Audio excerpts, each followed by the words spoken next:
Hello everyone, this is Ajit. Welcome back to my YouTube channel C S Ajit. आइए इस video में देखते हैं बेसिक्स ऑफ सी लैंग्वेजेस।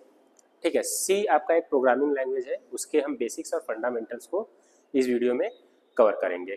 ठीक है, जैसे देखिए टॉप पे दिया हुआ है introduction of C. Introduction of C, clear. तो वन बाई वन इसके बेसिक्स को, फंडामेंटल्स को हम लोग कवर करेंगे। ठीक है, दिया हुआ है C language was developed by Dennis Ritchie. It means that जो सी आपका प्रोग्रामिंग लैंग्वेज है उसको डेवलप करने वाले पर्सन का नाम है Dennis रिच्ची।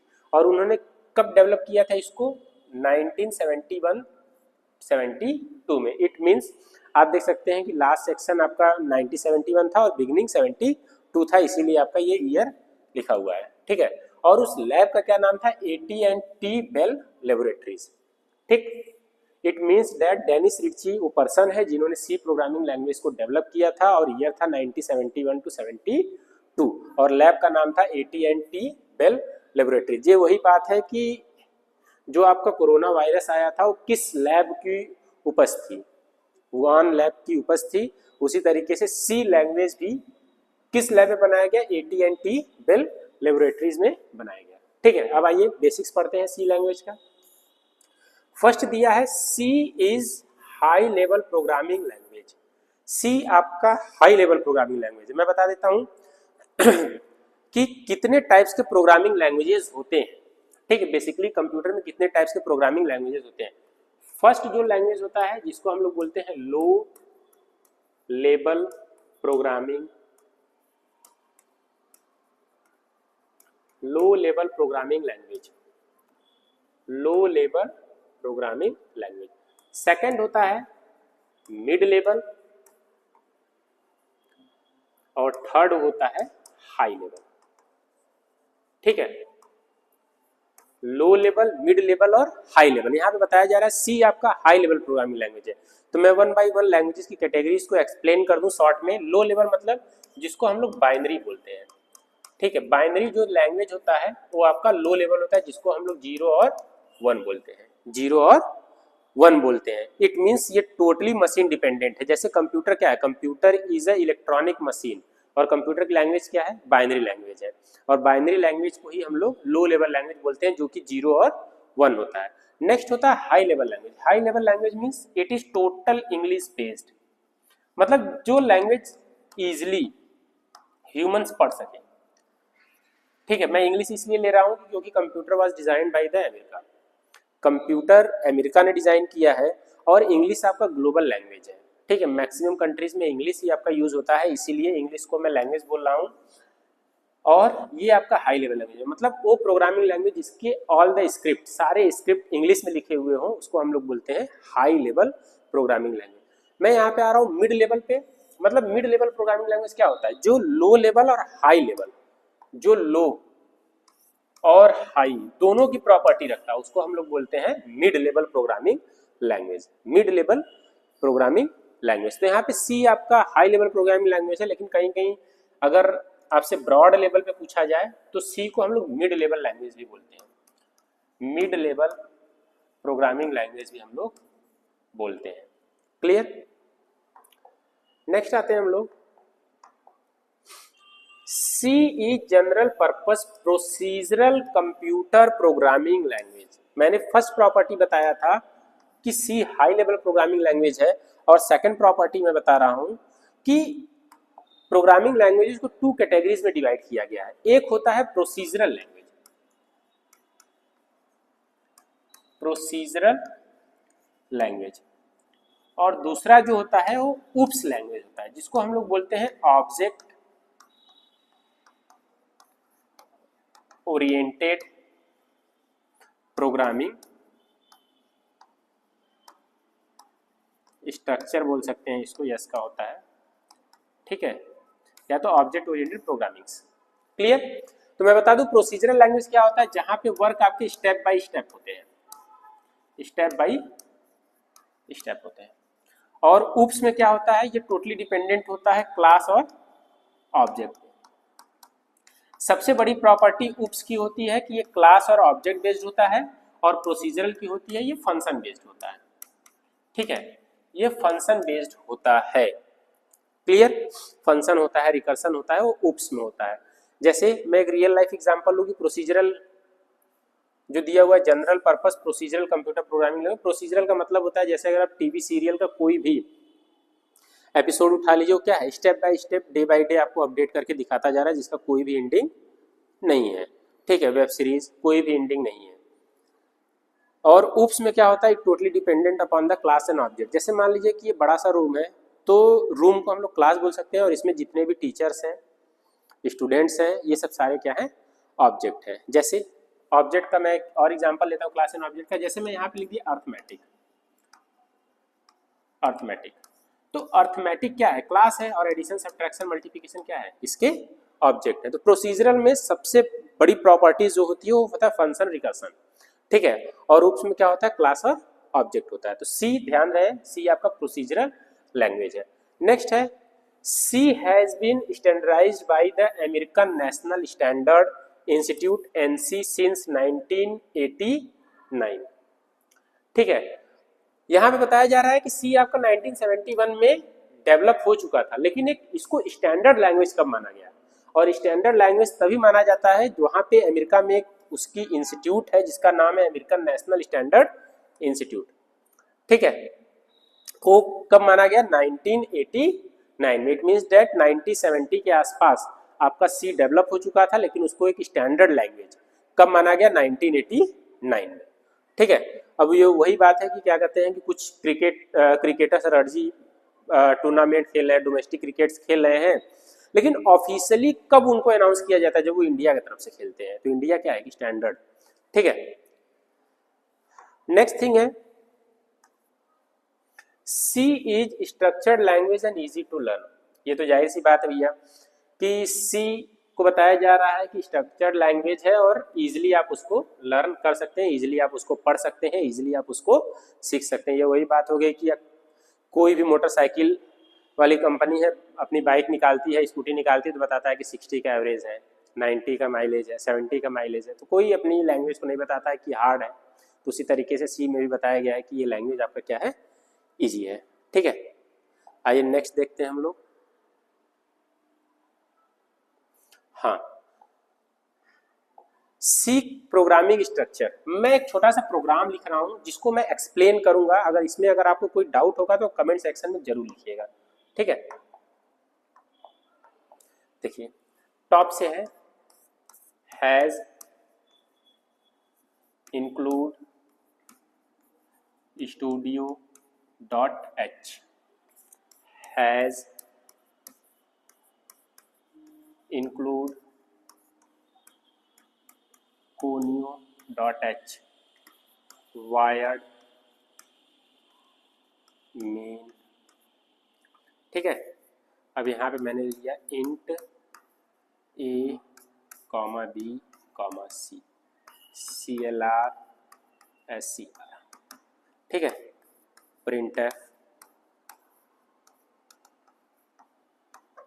Enter the value of A and B. अभी इसमें डिस्टर्ब मत होइएगा कि सर ऐसे ही कोडिंग लिखते जा रहे हैं, इसको मैं एक्सप्लेन करूंगा और आगे इजी वे में आप कोडिंग लिखना सीख जाएंगे। मैं सिर्फ स्ट्रक्चर बता रहा हूँ कि सी लैंग्वेज के स्ट्रक्चर्स कौन कौन से हैं। ठीक है, रिमेनिंग पार्ट यहाँ पे मैं लिख रहा हूँ, C equal to A plus B printf the sum of A plus B is C, get C H. ठीक है, थोड़ा कलर चेंज कर दें, रेड ले लेते हैं। क्लियर, स्टूडियो का फुल फॉर्म होता है स्टैंडर्ड इनपुट आउटपुट। ठीक है, डॉट एच हेडर का एक्सटेंशन होता है, कोनियो कंसोल इनपुट आउटपुट। ठीक है, इन दोनों को हम लोग बोलते हैं प्री प्रोसेसर डायरेक्टिव्स। प्री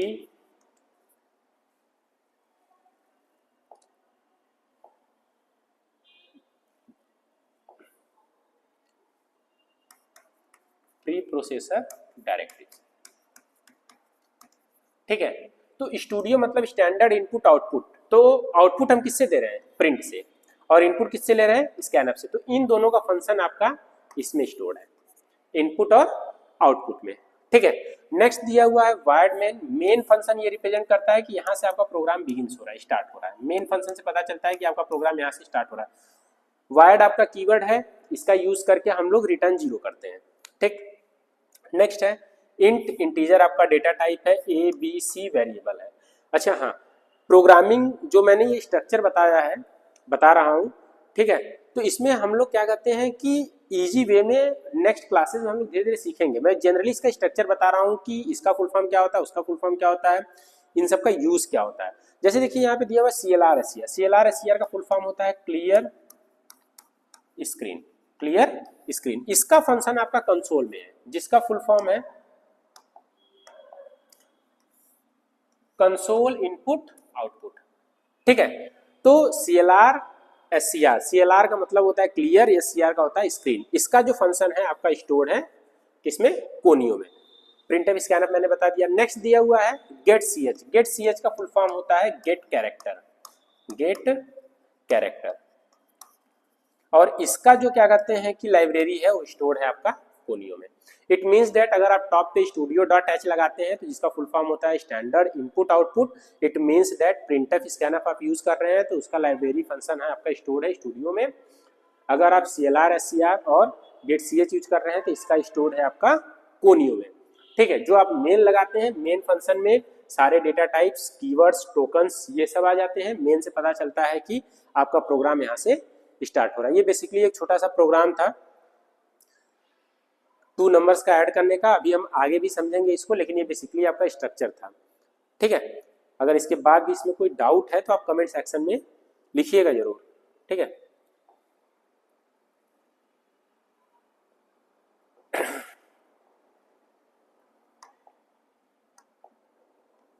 ठीक। C language has different programming elements are called tokens.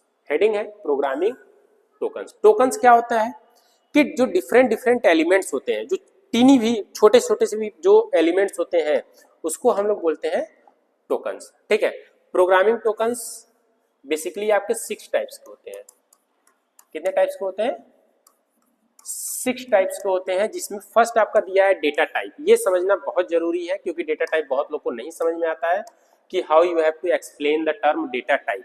Data type, C language is rich in data type, ये तो इसकी प्रॉपर्टी है। Data type tells the type of data that you are going to store in memory. It means memory में आप क्या store करने जा रहे हैं, डेटा टाइप ये बताता है। जैसे आपका ये मेमोरी है और ये मेमोरी आपका 1 GB का है और आपने स्टोर कर दिया a equal to 7। a equal to 7, तो 7 क्या है? इंटीजर है। ठीक है, ये किस टाइप का डेटा टाइप है? मतलब डेटा तो है 7 लेकिन किस टाइप का है? इंटीजर टाइप का है। तो ये बताता है कि इंटीजर टाइप का मेमोरी आप मेमोरी में स्टोर करने जा रहे हैं। इसका जो लोकेशन होगा 2 बाइट या 4 बाइट होगा, मतलब कि 1 GB में से वो स्पेस ऑक्युपाई करेगा 2 बाइट या 4 bite. It gives the information to compiler that how much memory, it means number of byte में स्टोर करेगा, ये ध्यान रहे, will be stored by the data। जैसे मैं लिख दूं b इक्वल टू 100, तो ये डेटा है। ठीक है, लेकिन ये किस टाइप का डेटा है? इंटीजर टाइप का। और इंटीजर कितना स्टोर करता है? 2 बाइट या 4 बाइट स्टोर करता है। तो 1 GB का अगर आपका मेमोरी है तो उसमें 2 या 4 GB डेटा स्टोर करेगा। मैं फिर से एक बार रिपीट कर देता हूँ, data types tells you that you are going to store in the memory. ठीक है, किस टाइप का डेटा आप स्टोर करने जा रहे हैं मेमोरी में। ठीक है, कंपाइलर को बताता है कि कितने मेमोरीज वो स्टोर करेगा और वो भी किस में होगा? बाइट्स में होगा। किसमें होगा? बाइट्स में होगा। ठीक है,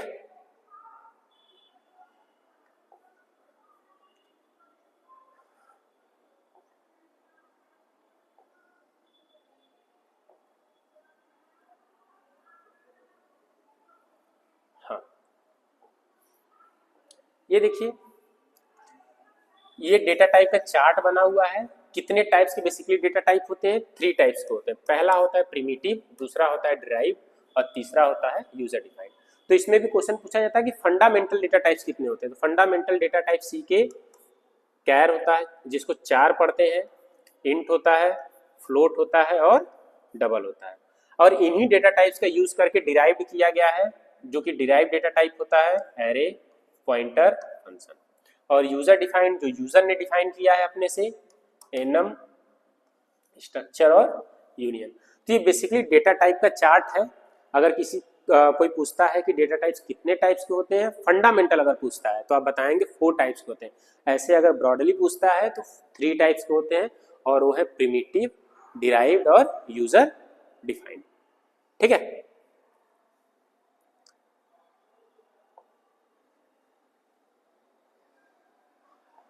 अब देखिए, जो डेटा टाइप का मैं बात कर रहा था कि डेटा टाइप मेमोरी में कितना स्टोरेज कंज्यूम करता है, कितना स्टोरेज कवर करता है। जैसे अगर आप 4 लिए, 4 का मतलब a इक्वल टू यहाँ पे कैपिटल A स्टोर करा लिए, तो ये मेमोरी में कितना बाइट स्टोर करेगा? 1 बाइट। अगर आपने इंट ले लिया a इक्वल टू 7, तो ये कितना स्टोर करेगा? 2 और 4 बाइट। ठीक है। अगर आपने फ्लोट ले लिया, it means that a equal to 7.5, तो कितना स्टोर करेगा? 4 बाइट। अगर आपने डबल ले लिया, तो डबल कुछ भी हो सकता है, बेसिकली फ्लोट होता है, आप इंटीजर भी ले सकते हैं जिसका लेंथ बहुत अधिक होता है। ठीक है, इस तरीके का। तो ये कितना स्टोर करता है? 8 बाइट। ये लिखा भी है, कैरेक्टर्स और string variable, integer variable, values, floating point values और प्रिसीजन फ्लोटिंग पॉइंट। ठीक है। आइए नेक्स्ट हम लोग आगे बढ़ते हैं। हाँ, डेटा टाइप्स का ही टॉपिक है मॉडिफायर। मतलब कि डेटा टाइप्स के साइज को भी आप मॉडिफाई कर सकते हैं। मॉडिफायर का मतलब ही होता है कि आप उसके साइज को मॉडिफाई कर सकते हैं, जिसमें मॉडिफायर्स साइंड होते हैं, अनसाइंड होते हैं। ठीक है, साइंड होते हैं और अनसाइंड होते हैं, और शॉर्ट होते हैं और लॉन्ग होते हैं। जैसे 4 में आपने ले लिया साइंड, तो उसका जो रेंज होता है -128 से लेके 127। साइंड का मतलब आप कोई साइन दे दिए। ठीक है। और अनसाइंड का मतलब जो बाय डिफॉल्ट होता है, जैसे a equal to -7, inverted comma में रहेगा। 4 को ऐसे ही डिफाइन करते हैं हम। ठीक है। शॉर्ट का साइज क्या है? 2 बाइट है, साइंड अनसाइंड है। इंटीजर का बाय डिफॉल्ट 4 होता है, अनसाइंड अगर लॉन्ग इंटीजर लगा दिए तो उसका ये हो जाता है 8 बाइट हो जाता है। ठीक है। अभी तक देखिए, जो बाय डिफॉल्ट है उसका साइज क्या है? -2 से समथिंग +2 तक है, और जहां पे अनसाइंड आ जा रहा है, मतलब कोई भी साइन नहीं है, उसकी वैल्यूज बढ़ जा रही है। मतलब कि इन दोनों को ऐड करके बता रहा है, मतलब 4 और 4 प्लस को ऐड करके बता रहा है कि अगर आप कोई भी साइंड नहीं लगाते हैं तो इतना मेमोरी ऑक्युपाई करेगा। ठीक है। ये लॉन्ग है, डबल है, ये सब। ठीक। तो ये बेसिकली था डेटा टाइप्स के बारे में, बेसिक्स ऑफ सी था। अगर इसके बाद भी कोई डाउट है, क्वेरी है, तो आप कमेंट सेक्शन में लिख सकते हैं। Thanks for watching.